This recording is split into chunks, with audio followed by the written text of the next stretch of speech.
Oh, kia ora katoa, ko Liz Wedderburn, tōku ingoa, and ngā nui. Really pleased that you could all come and attend this regional meeting of the Global Agenda for Sustainable Livestock. Thanks, Jacob. Next slide.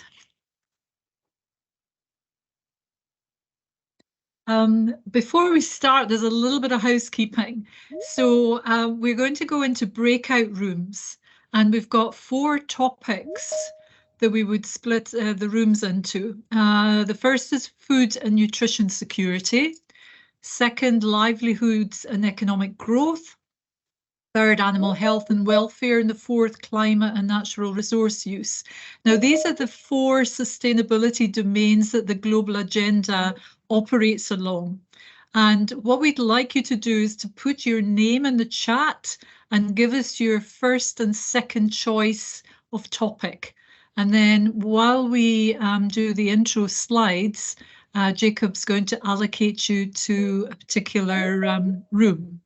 So if you could please do that in the chat, give your name and your first and second choice of the topic there. You might not get your first choice because we've got quite a number of people. And the other point to just point out is that if, we're going to record this meeting. So if anyone is not happy with that, then I would suggest perhaps you leave. But otherwise, we will be doing that. Okay, so thank you. Next slide. Thanks, Jacob. So if we, Shirley Tarawella is the chair of the Global Agenda for Sustainable Livestock, and we have a video here of her introducing the Global Agenda. Thanks, Jacob.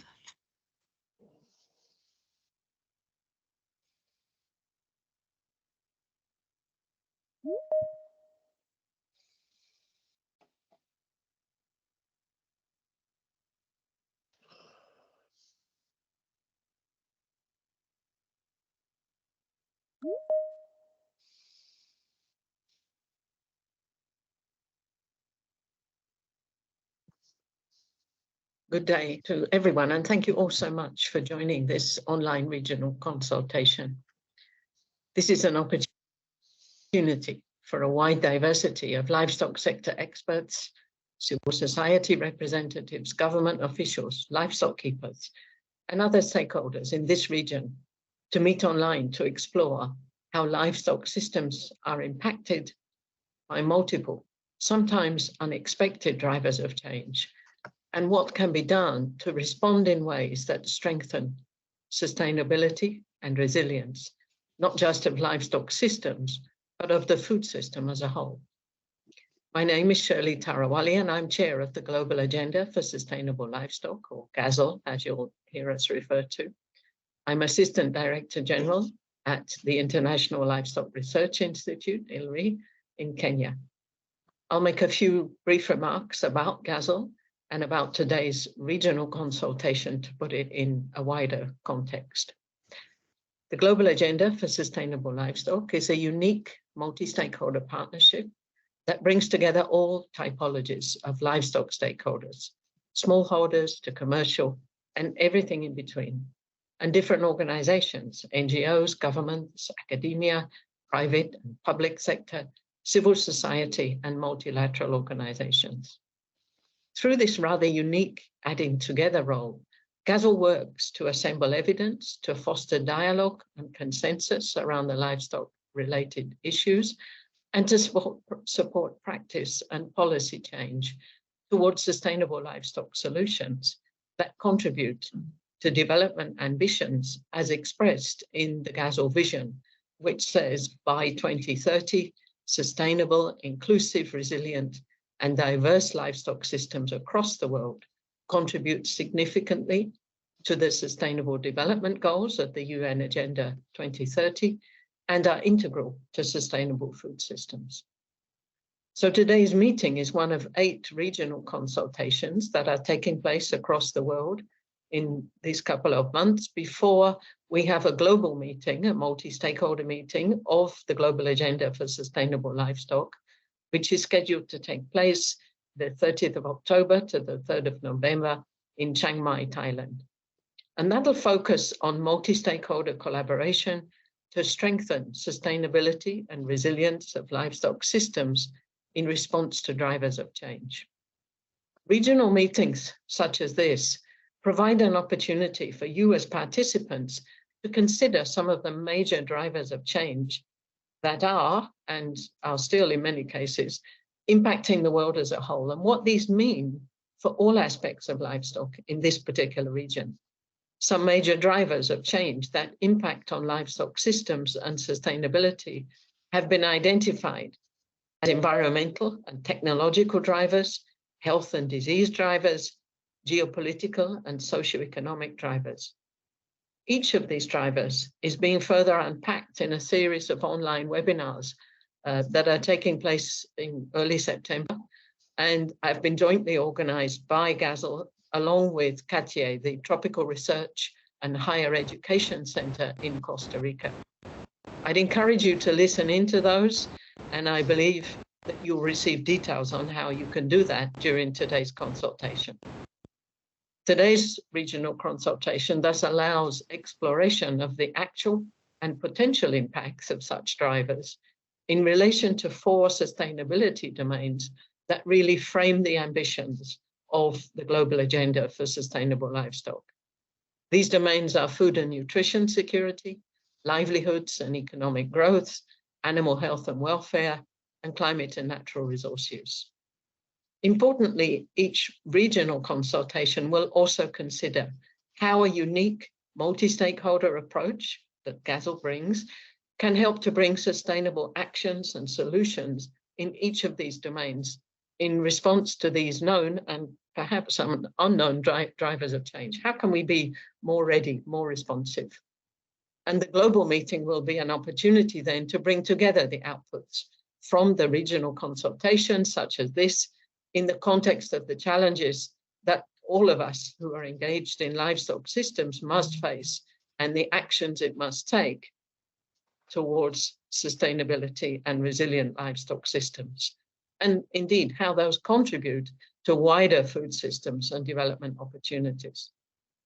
The meeting will include plenary sessions, panel interventions from regions such as today's, and from the technical networks of the Global Agenda for Sustainable Livestock. There will also be opportunities to interact with livestock stakeholders from all over the world through formal and informal sessions, booths, and so on. Recognizing and harnessing diversity of livestock across the world is one of GASL's strengths, and exemplified best when several hundred participants engage in this way. The main objective of the 13th Global Agenda meeting is for diverse and multiple livestock stakeholders from all across the world to consider drivers of change relevant to livestock systems, to explore linkages between these drivers and what they mean for the 4 sustainability domains, and importantly, to identify opportunities where GASL's multi-stakeholder approach can be deployed to support actions and solutions, practice and policy change towards more sustainable livestock systems in the face of such multiple drivers. Thanks to the organizers and to all of you for joining. I hope you'll find it stimulating, thought-provoking, but also an action-oriented discussion. The rich agenda bodes well in that regard, and I trust it will be a discussion that will continue over the coming weeks and months. And of course, I do hope to meet you, many of you, in person or even online in late October to bring your deliberations into the global context. Do have a great meeting.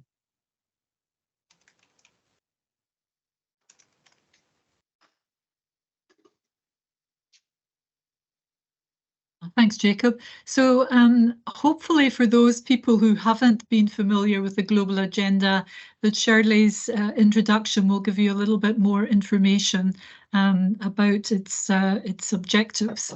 So what I'd like to do now is just take you through how we're going to operate this morning and this early afternoon in New Zealand, and in Australia still morning. So Jacob, next slide, thank you.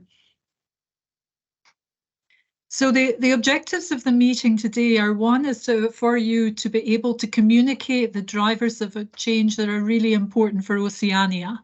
Because what we do know is ad nauseum, we see lots of information coming through around climate change, environmental technologies, antimicrobial resistance. They're all global. So what we're really interested in, what are those key drivers that are going to have a real relevance for Oceania?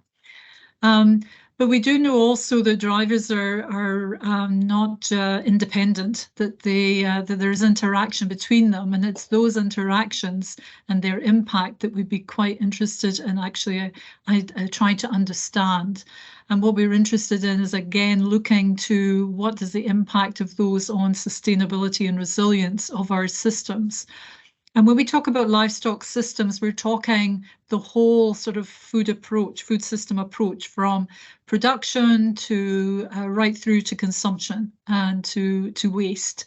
So we're looking right across the scales today when you're thinking about those drivers.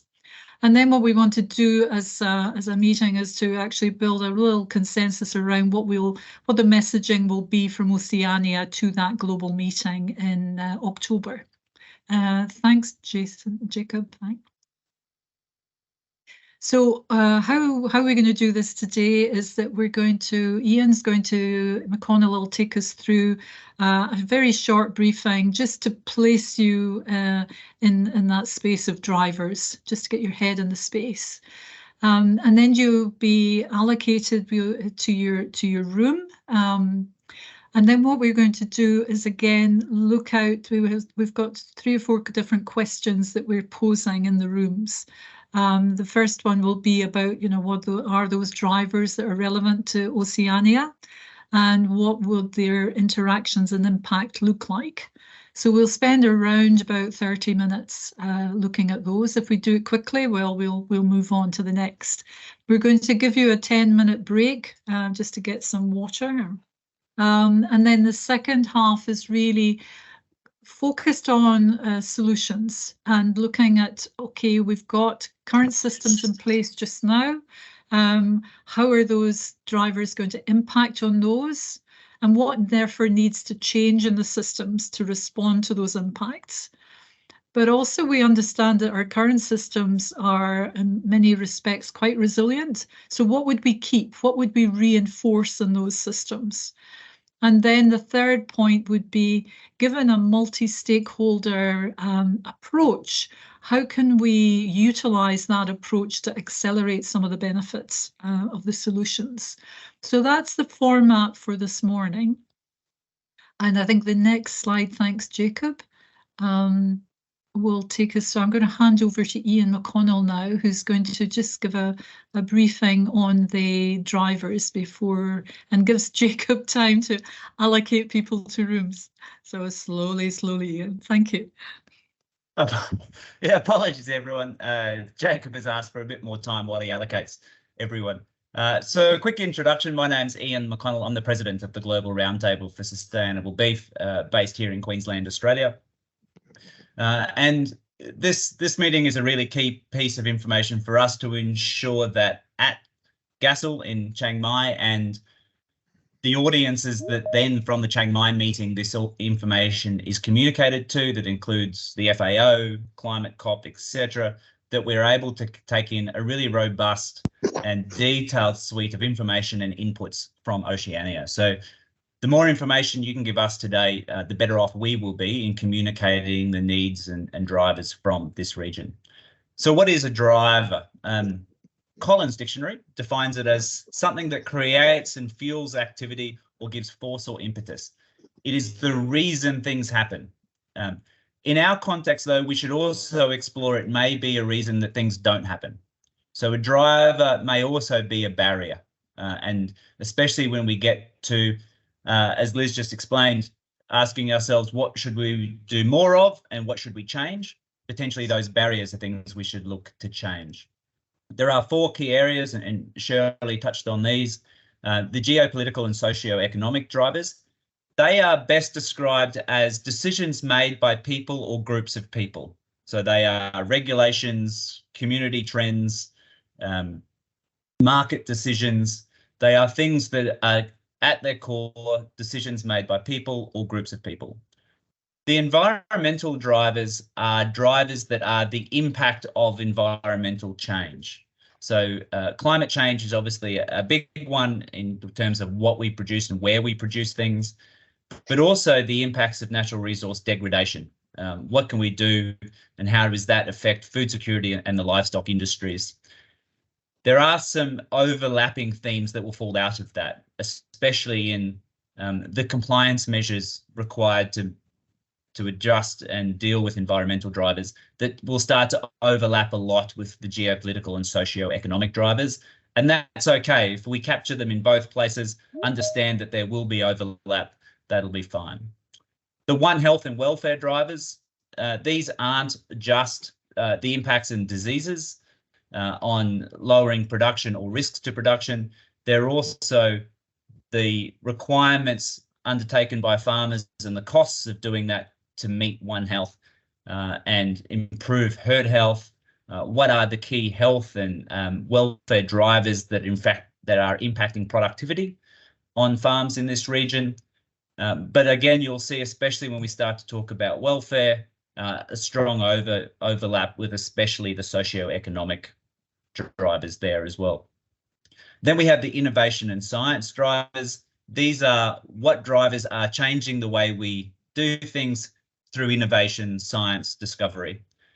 We may also discover that there may be barriers, especially in this space, and that's also true of One Health and welfare as well. So we need to make sure we're exploring both the positive drivers and the barriers so that we can help communicate that balanced lens. And hopefully I've described which of those and the barriers between those, the boundaries, noting there will be overlap. What we're also interested in exploring and hearing from you are what are some of the cross-cutting drivers. So as I said, that for geopolitical and socio-economic drivers, they tend to be decisions made by groups of people, worldview, personal paradigms, barriers to change at a very personal level will be cross-cutting. And there may be other cross-cutting drivers that really don't, have one or two overlaps, but overlap across all four. We can make sure we capture those. So even though you're in one singular breakout room, if you can make sure you're putting that input in, it'll be greatly received. Right, so we can go on to the next slide and get started.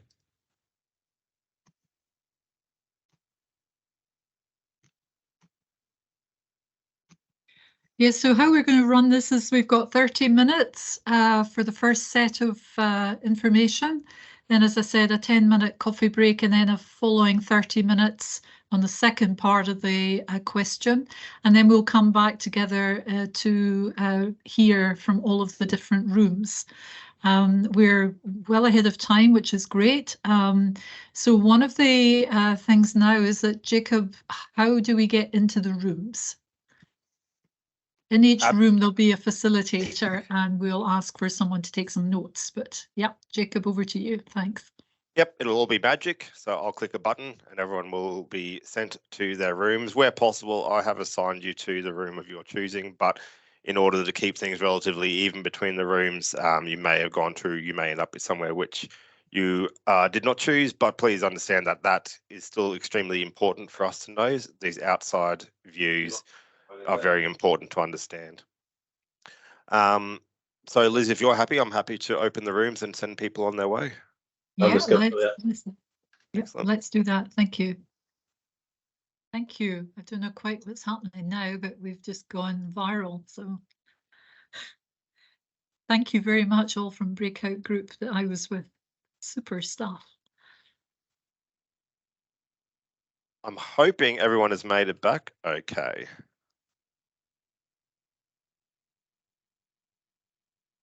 I think so. I can't see, yeah, from my end, it looks like all the breakout rooms have been emptied, so that's exciting.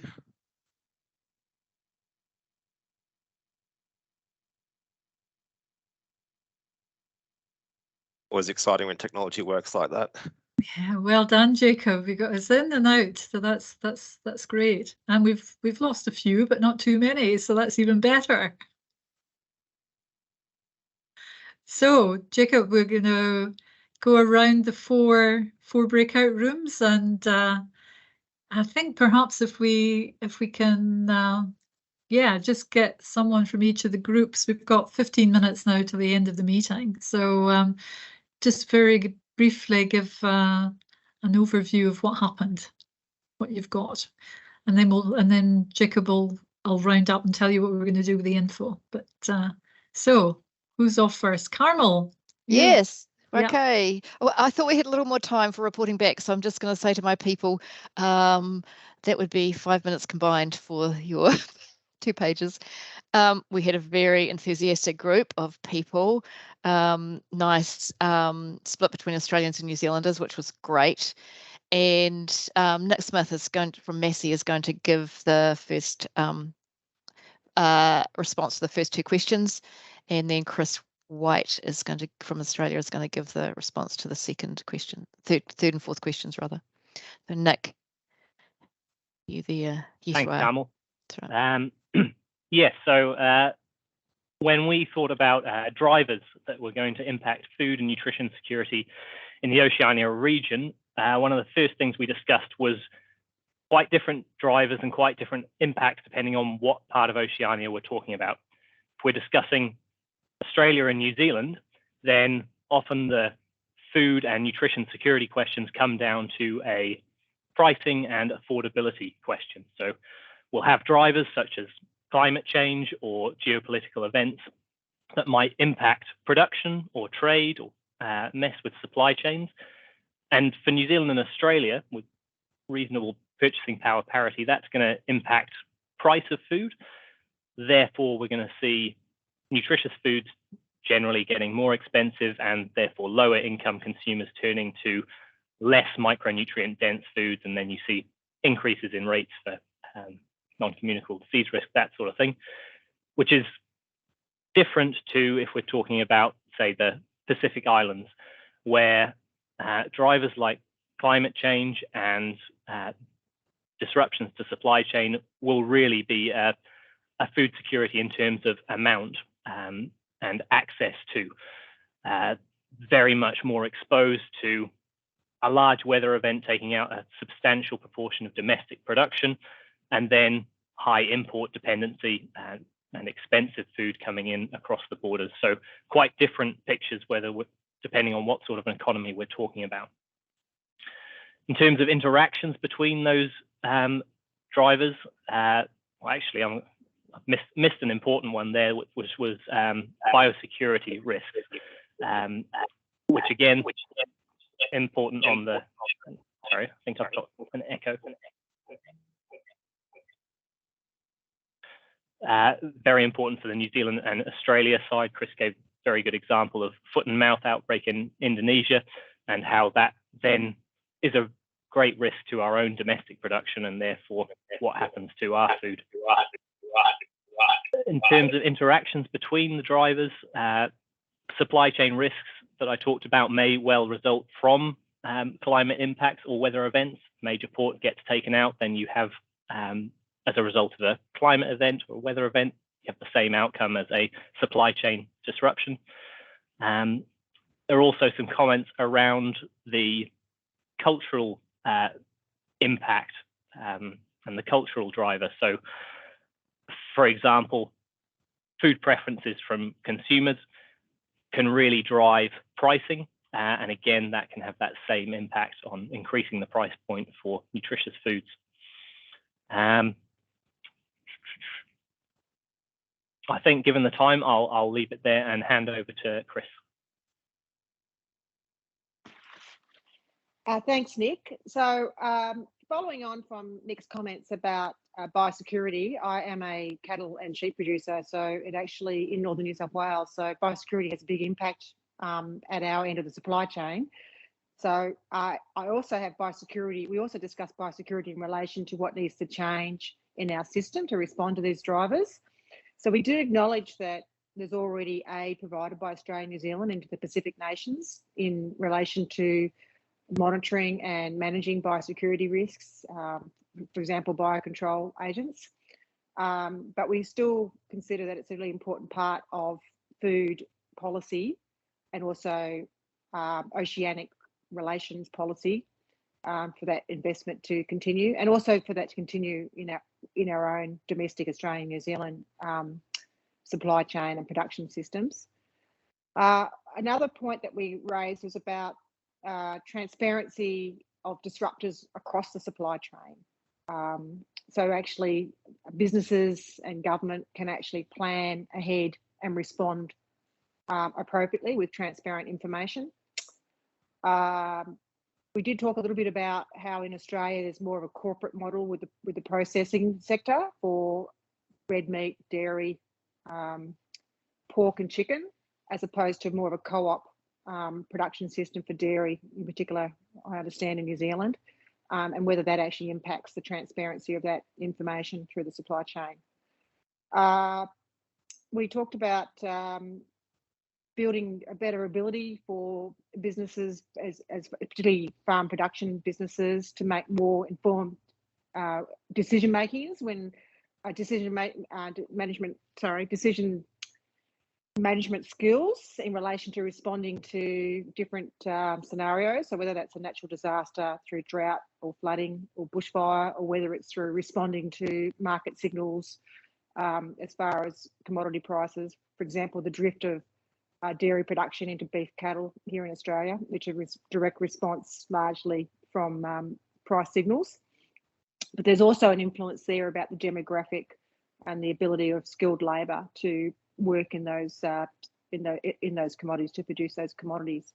So again, that's an issue in our system that's already activities are happening in that space, but still a long way to go as far as my viewpoint is. There's also a comment about our food waste, particularly here in Australia. I'm not too sure of the understanding of it in New Zealand or the Pacific nations. It's not on Michael's excellent notes. But certainly here in Australia, food waste and redirecting that into useful products through the supply chain. Also, just probably Nick's area is understanding consumer education around dietary choices, particularly when you've got potentially higher prices of what's considered healthy foods, and understanding overnutrition or overconsumption, particularly in our developed countries of Australia and New Zealand. And then the other thing we talked a little bit about which we thought was very important, was the use of technology for improving shelf life of perishable products, particularly, for example, of food imported to the Pacific nations. And we also wanted to talk about understanding and acknowledging local Indigenous knowledge for integrating that into our production systems. That's about it, really.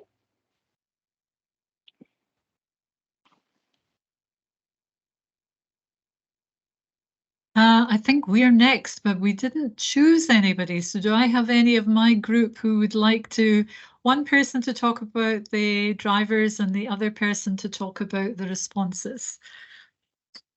You have hands up. Oh, look, they're all I'm going to choose somebody.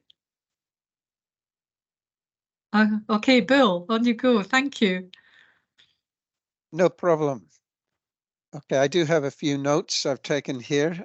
I don't have the group notes. But anyway, for drivers, we're in the livelihoods and marketing area. First of all, we have overseas markets. This is both for the produce that we sell, but also the costs for inputs. These are driven by overseas influences that we have limited ability to control. But also important in this is the uncertainty. We're not quite sure what will happen due to geopolitical forces. Will the cost of fertilizer from Africa go up, or will the price of wheat from the Ukraine, inavailability of wheat, will that cause rises in market prices? All things we don't know and we can't really predict. Climate is a large influence, a large driver. That not just the actual climate that we're facing at the moment, but also the effect of climate change and the efforts to control climate change or influence climate change, political and economic.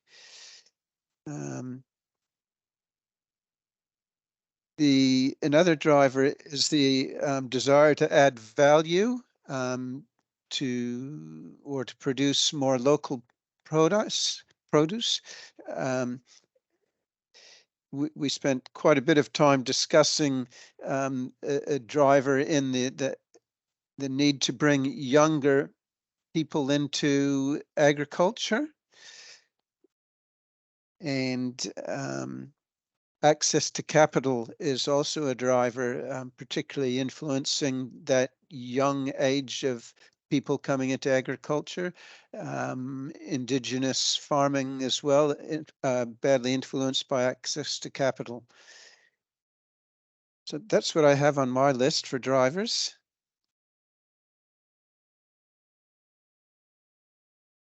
Muted, Liz. Robin, would you like to give a little bit of background and perhaps what things need to change and how an MSP might be helpful? Or a more positive way, what we need to reinforce? Kia ora, Liz. I thought you were going to choose me. So my kind of viewpoint is, so I work for the Ministry for Primary Industries, and my focus is Māori agribusiness. So we support the Indigenous communities with their aspirations for agriculture, horticulture, whatever that might look like. I think the couple of things that we would need to reinforce, and gosh, I wish I'd taken some notes, was around what we do well here. So we've got lots of land. We have the grass-fed sort of beef. We have rightly or wrongly a good image around how we farm our cows and the environmental standards, with a multi-stakeholder kind of group. The thing that I, from a Indigenous landowner's perspective, would like to see is greater participation of Indigenous communities in the multi-stakeholder groups. So often international delegations that I speak to don't include Indigenous people. It's some really, passionate people, but without the frame of reference of historic impacts of colonisation, and how you see the world from an Indigenous landowner perspective, how it influences your long-term commitment to sustainable farming. Environmental practice is very different. It's not about making a profit and moving on. It's about intergenerational wealth, and that comes from bringing people back to the land, making sure your practice is sustainable, etc. And we probably need to be better in many international forums that I have seen, as it's very similar to, I suppose, other impacted people or minorities, where they say nothing about us without us. So I guess that would be a kind of key thing that I'd like to push from and Pacific nations as well. I know, we get lots of delegations that don't actually include people from the Pacific nations. Yep. Right. Thank you. That's a really good message that can differentiate, I think, Oceania from others. So thank you. So the next breakout group to hear from is animal health and welfare. So not quite sure. Is that you?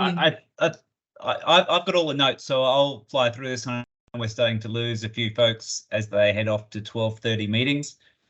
We had 4 key drivers that we recognize. Actually, I'll call it 5 key drivers that we recognized. One was climate, and we recognize climate as a key driver because of its increased spread of diseases, whether they be insect-borne parasites, but also in the spread of diseases as places become warmer and drier, and the impact on that. We then had another driver around, broadly around antimicrobials and parasite controls. And in that driver, there was resistance and the challenge of resistance, the impact of regulation and a One Health approach to using those products in food as well as in the human population, and the pathways and technology and R&D being used to continually bring solutions to market to keep us ahead of the curve around parasite and disease incursions. The third was feral animal. They're a big risk to disease and animal health, but the control of them is also a welfare concern. Obviously, linkages there to the environment and natural resources driver, because what is a pest animal is not always a feral animal or an exotic animal. So understanding that driver and how we manage that because of its severe risk from a health and welfare point of view. The fourth was welfare, and it was really interesting when we spoke about the first three drivers, we spoke about them as risks to livestock. Once we started speaking about welfare, we really spoke around more of a social license discussion and the need to be better because of external views or perceptions of.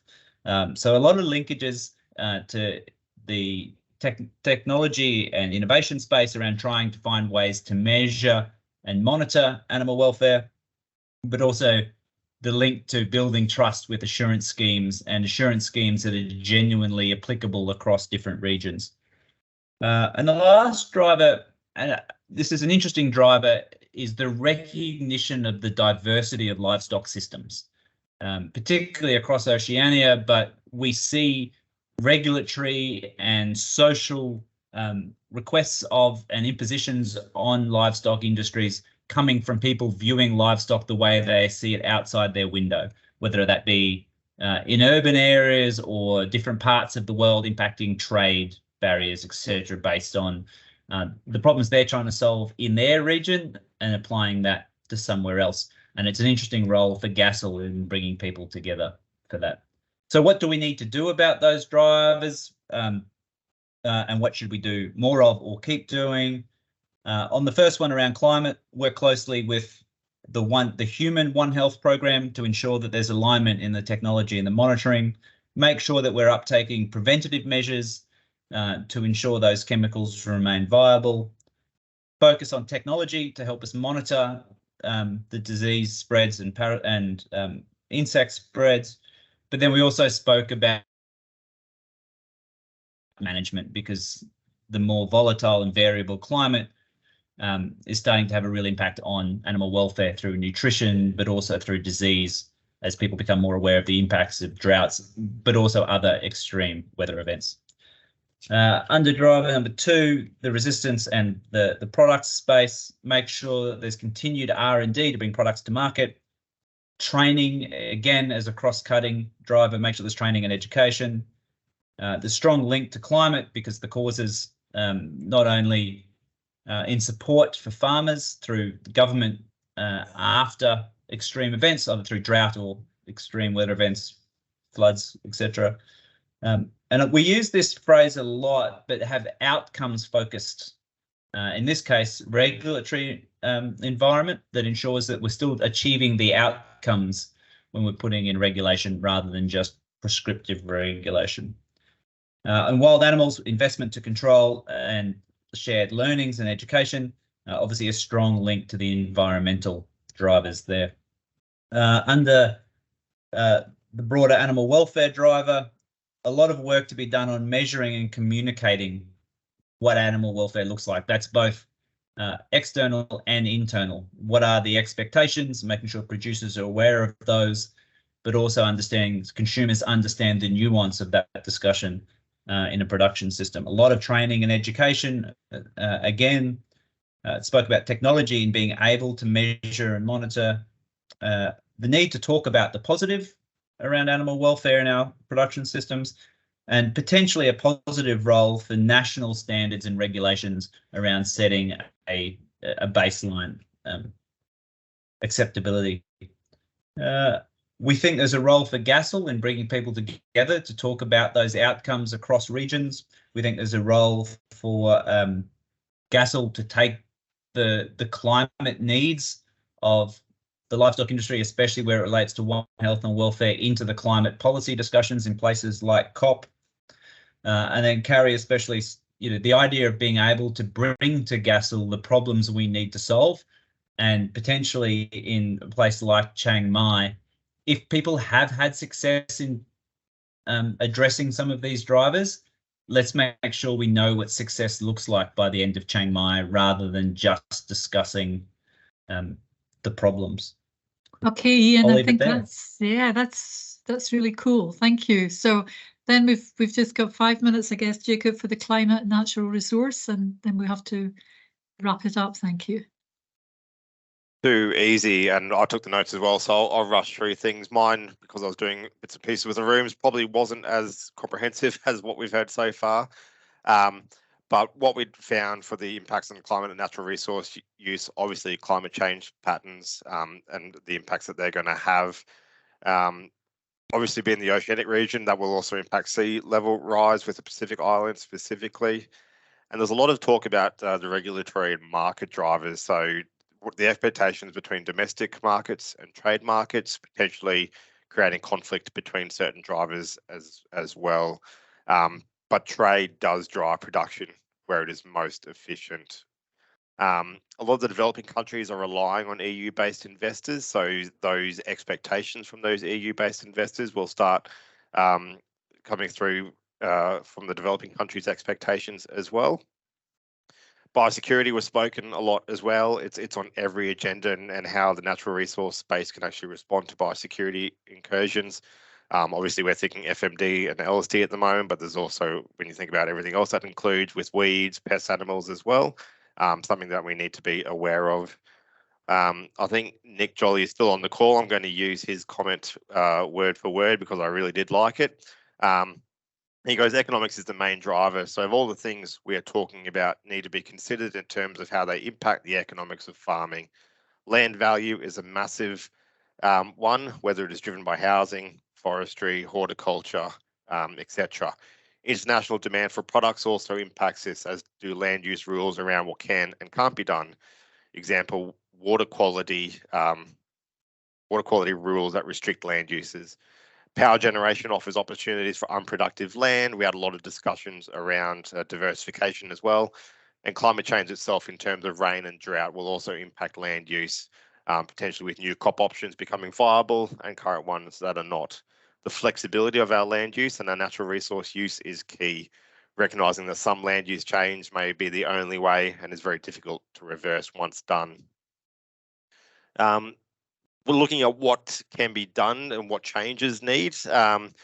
We had a little bit of discussion around methane metrics and understanding what is perfect for the world that we're in, and also giving people the tools on what climate change looks like in the future to make sure that we're not responding, that we're actually preparing in advance of it. Discussions around investment, not sure that financial drivers need to change, but probably agriculture's relationship with investment opportunities need to improve. Need to bring outside skills within agriculture and train them up in agriculture to help us translate a bit more of what's happening in the industry and help respond to some of those drivers as well.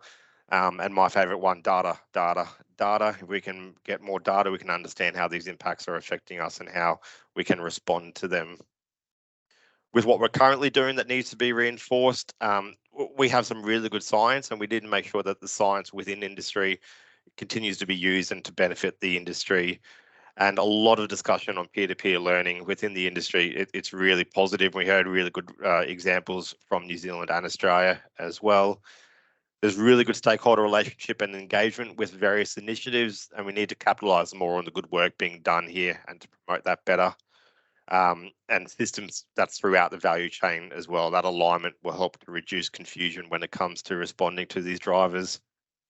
And a bit of discussion around genetic modification as well, on how it can keep positive land use and livestock interactions going. Lastly, how can the multi-stakeholder partnership approach accelerate positive outcomes? The concept of integrated value chain. So farmers working along the supply chain and knowing where their animals are going and support along that supply chain is really key for the is a really key benefit of MSPs, and allows consistent messaging across all areas. So united messaging throughout the value chain, going both directions as well. It can't always be coming from one direction. We need to make sure that we're hearing both ways and finding that consistent message. The multi-stakeholders approach allows us to be at the table more to discuss things which may impact these drivers and which may drive these drivers, and also can address all points within natural resource use at once rather than just picking and choosing certain areas. And it really does allow open conversations with each other, reducing infighting and wasting time and resources. If we can avoid that, that'd be fantastic. And my last point I added in was multi-stakeholder partnerships can increase third-party verification, which helps when it comes to discussing the industry's credentials as well.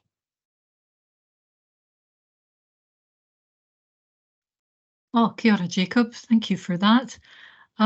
So as you can see, we've had a really, really diverse conversation. I'd really like to thank everyone for participating and for sharing your ideas. What we're going to do is that we as in Jacob and Carmel and Ian and myself will collate all the notes that we've taken during this meeting, and we'll pull them together in a short report and a PowerPoint that will be then given at the Thailand meeting. So I think Jacob, will we have the emails of everyone who's attended here? So what we'll do is when we've done all that collation, we'll send you the information in the PowerPoint so that you can use that for your own work.